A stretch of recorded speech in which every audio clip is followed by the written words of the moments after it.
Hello everyone, you are watching Marios History Talks. I'm Mario Rostovsky and we have a great show for you today. So, in the last episode, we uncovered a gem in the streets of Solun, the purported location of the first meeting place of MRO. And lots of you wrote in not only asking about the location so you can visit it for yourselves, but also what proof they actually had that this was Haji Nikolov's bookstore to begin with. So, no pun intended, I hit the books and all those archives out there to see what I could actually piece together about Old Solun.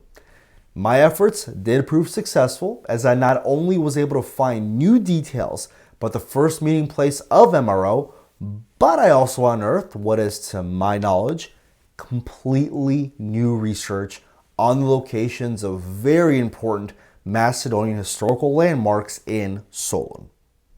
So, I'm going to take you on the trail now, on the journey, to show you what my research has yielded, how it unfolded, and what unexpected twists and turns there were, so you can see for yourself how absolutely addicting researching all things Macedonia is.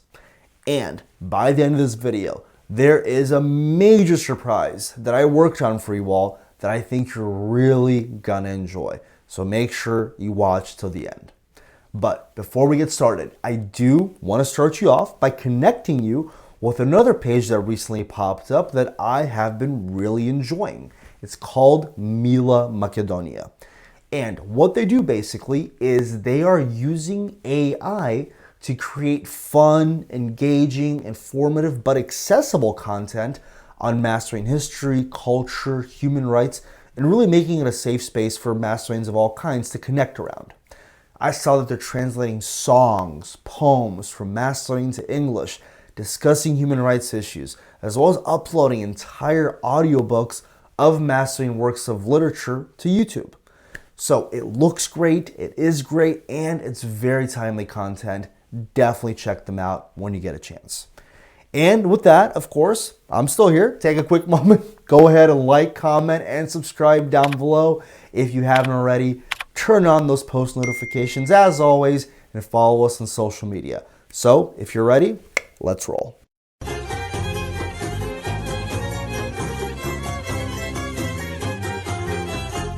So to start off, the location of the house in question is on number 33 Odos Philippou, which is right next to the Roman Forum in Solun. So, for this to be the location, we know that it has to line up to what would have been the street Çelebi Bakal in Ottoman times.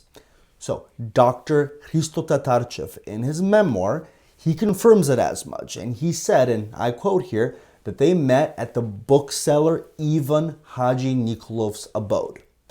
Now, this place is traditionally interpreted to mean his bookstore, as he was a bookseller. But we'll get to that in just a moment here. So, now we have to prove if modern-day Odos Philippou is the historical Çelebi Bakal, and whether that street is where Haji Nikolov had his bookstore. So, the first thing I did was I searched the records online for the historical Çelebi Bakal street. Now, records for the street, as you can imagine, are pretty sparse online. But I did find one website that did reference it. It's actually a website called, it's a Bulgarian website. It's called The History of the Bulgarians in Thessaloniki. Honestly, I don't know what I expected to find with the title there, but they at least nudged me in the right direction. So, on the information and the documents that they had on the site, they actually had uploaded property taxes from the Ottoman records, and it was clear that the Macedonians of the Bulgar millet were mainly concentrated in the Mahalle, or the neighborhood of Panaguda and St. Tanas, and that Çelebi Bakal seemed to stretch between these two neighborhoods. And if you heard the word Mahalle and thought of Mala, as in your old neighborhood growing up, you'd be correct, as that is the root of the word we have today as Mala. I then went on to search where these two Mahallas could be. So my search into the Mahalla Panaguda yielded the Church of Panagia Gorgoepicus, also known as simply just Panaguda. And right around the corner was the Church of Saint Athanasios. So I knew I was in the right area. And when I actually compared the location of these two churches on Google Maps, surprise, surprise, Odos Philippou is right next to them, and it definitively runs through both of these general areas. Okay, so now we need this to land and prove that Odos Philippou is definitively Çelebi Bakal, because it's becoming more and more likely at this stage. So at this point, I connected with a friend of mine from Greece who does similar research, and he provided me with an absolute godsend for research of this type. It was called Topographia tis Thessalonikis kata tin epochi tis Turkokratias, Topography of Thessaloniki during the era of Turkish rule. This book is amazing. And once again, if you're watching, bro, Efaristo Filemou. So, my Greek, as you can tell, is pretty rudimentary. Though the hotel staff of the Holiday Inn Thessaloniki was certainly impressed, I'm not going to lie. But that being said, it's not nearly competent enough to be able to delve into, 600 pages of dense research written in Greek and also archaic Greek to find what I'm looking for. Nonetheless, I poured through the PDF of this book for hours and hours and eventually was able to find some various maps that the researchers had compiled of Old Thessaloniki, which, luckily enough, also showed the modern street names on it as well. So I had to then use other maps of Solun to cross-reference and essentially orient myself using historical landmarks, kind of figure out what areas I was looking at. After painstaking trial and error, I finally arrived at the correct neighborhood and finally found those beautiful words Çelebi Bakal on the map. Finally. But still, absolutely nothing to definitively connect it to Odos Philippou, which is what we're looking for. Heartbreaking, but such is research. Now, I could have stopped there, but my instincts kept telling me something was off. There was just too much that was a coincidence for it to be off completely. Kept looking through the book and finally found the words of the modern street Odos Philippou on a different map. And it did seem to be a different street in a different part of the town altogether, but it wasn't until I actually carefully combined these two images that I saw the bigger picture. It was in fact one street, Çelebi Bakal, that ran a considerable length through the heart of Solun. And, believe it or not, upon closer inspection, I found the answer was staring at me in the face the whole time. Yes, that faint, almost impossible to read scribble does in fact say Odos Philippou, and I completely missed it the first time. Go figures. Okay, so now we know for sure that Odos Philippou was in fact the former Çelebi Bakal. And here's actually a photo I dug up of what the street looked like in the early 1900s so you can visualize it better. Absolutely crazy. Now, this isn't exactly the location of the building, but it's still the same street nonetheless. Absolutely amazing window into history. But now, to connect it to Haji Nikolov. I found this ad about his bookstore in the Novini newspaper from October of 1893 that stated his bookshop was in the Yildiz Hani in the Frenska Mahala, which I initially took to mean the French Quarter, Frenska Mala. Okay, so one step forward, two steps back. What the heck is Yildiz Hani? And is Odos Philippou anywhere near this Frenska Mala? First looked into what a hani is, and I discovered it was essentially a mixed-use retail space in Ottoman times that offered both hospitality and inn, storage, as well as retail shops for its tenants and customers. The only reference I could find to this specific Yildiz Han, though, was from a book called Capitalism in the Ottoman Balkans, which references several banks in the Yildiz Han. It confirms it was part of the Frenska Mala we're looking for. So now, just to locate it. And as it turns out, it is in fact the Frankish Quarter, not the French Quarter as initially thought. This is because during the era of the Crusades, the local inhabitants of Solun called all the Catholic Crusaders Franks after the Germanic tribe, the Frankish tribe, and that was the name that was later used to mean all Catholic Western Europeans in general. So I was finally able to locate the Frankish quarter using a historical map of Thessaloniki overlaid over the modern day city streets as well. However, the Frankish quarter ended up being due west of the purported site of Haji Nikolov's bookstore, and it didn't seem to be anywhere near of the area we were looking at initially. So, using some famous landmarks as markers like before, I was basically able to go back to the book and see if I could make sense of this. After some more days of scanning through multiple boring and dry maps, I was able to zero in on where the Frankish quarter actually was, but still found no mention of this Yildiz Han. And I kid you not, as I was about to call it quits after many days, I randomly decided to just rotate the map just to see things from a different angle. And boom, there it was, Yildiz Han. And it was 100% not in the location of the building we assumed to be the site of the bookstore on Odos Filipou. But in what is perhaps the most shocking turn of events, the site of Yildiz Han, i.e. even Haji Nikolov's bookstore, is among other things today a nightclub called Piccadilly in Solun. The very nightclub myself and other Macedonians who attended the conference in Solun in October visited. So, not only did we find ourselves in Solun on October 23rd, the anniversary of the founding of VMRO, but we essentially partied in a historic MRO location without ever knowing. Do not tell me that blood memory is not real. What are the odds? But as amazing as that was, what does this mean for the original site we visited and filmed? Does this actually debunk it? Clearly the facts are all laid out there, but there's still something missing there. So let's dig deeper.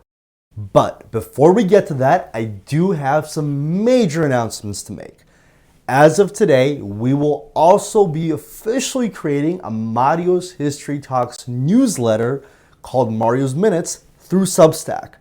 This will be used to talk about all things Macedonia and Macedonian, specifically what I'm currently researching, what I'm reading, what we're talking about, whether it's history, culture, or even current events.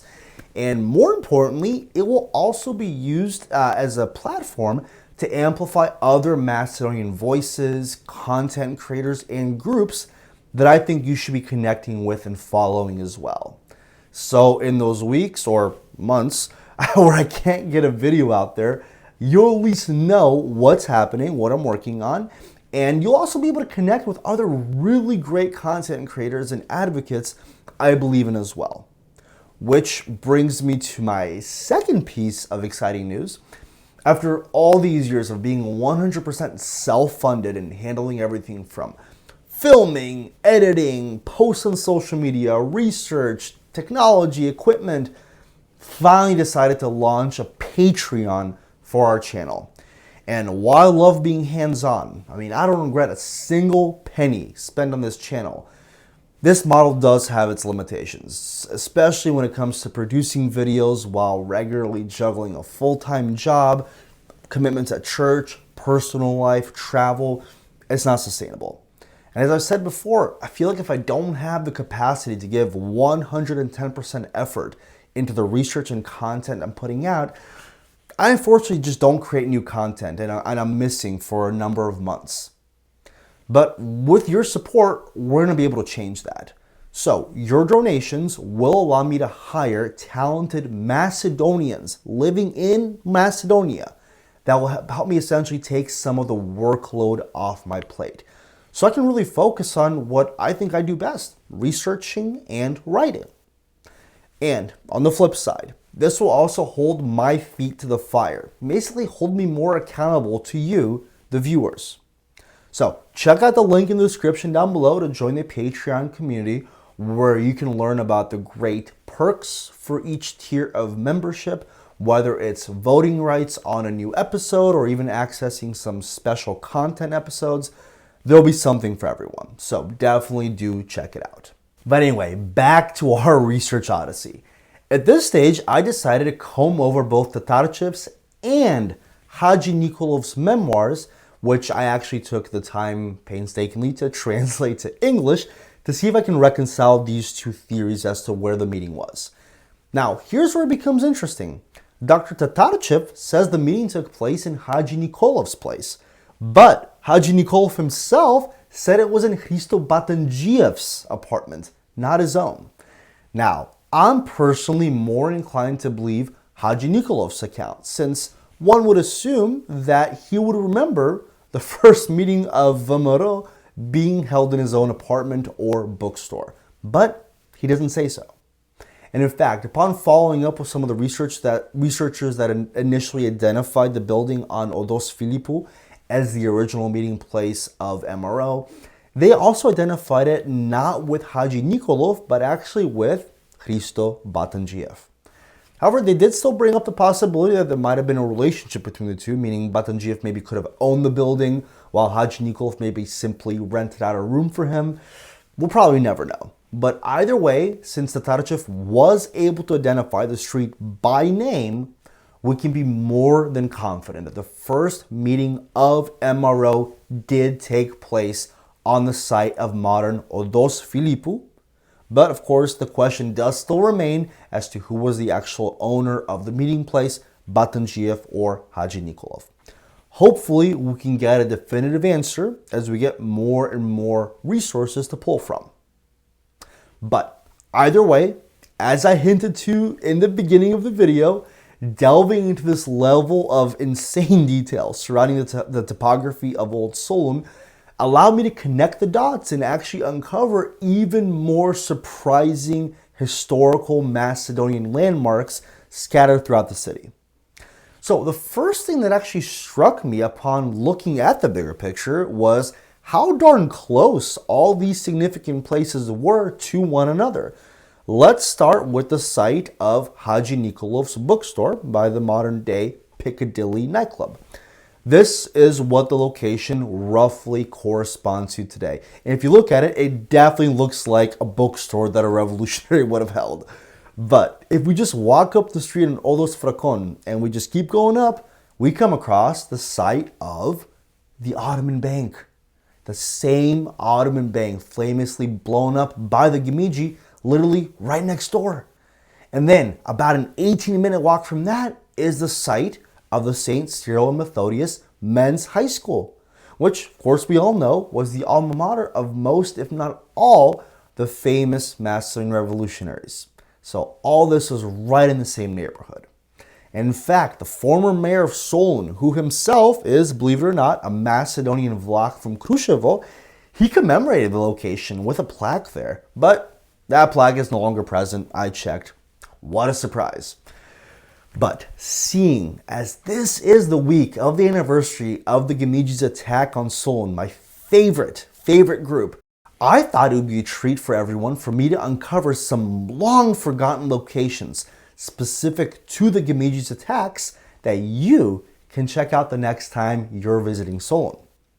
And if you're just joining us on the channel now, definitely take a quick pause and check out my previous videos. There's two on the Gemidžiji that explains their tragic story and their motives. So let's start with the grocery store that the Gemidžiji used as the front for their operations while they dug the tunnel underneath. We know that this would have been located in the Bosniak Inn, based on all the written accounts. And again, consulting our map, the maps we've been using, we find that the Bosniak Inn was essentially positioned somewhat diagonal to the Ottoman Bank, which makes sense actually from a strategic standpoint if they were actually digging underneath and wanting to connect to the sewer lines of the street. They were right next to it. And here is what that area looks like today. It is also worth noting that the Bosniak Inn was actually a local favorite meeting place for Macedonians who were visiting Solun to actually meet up and stay the night in.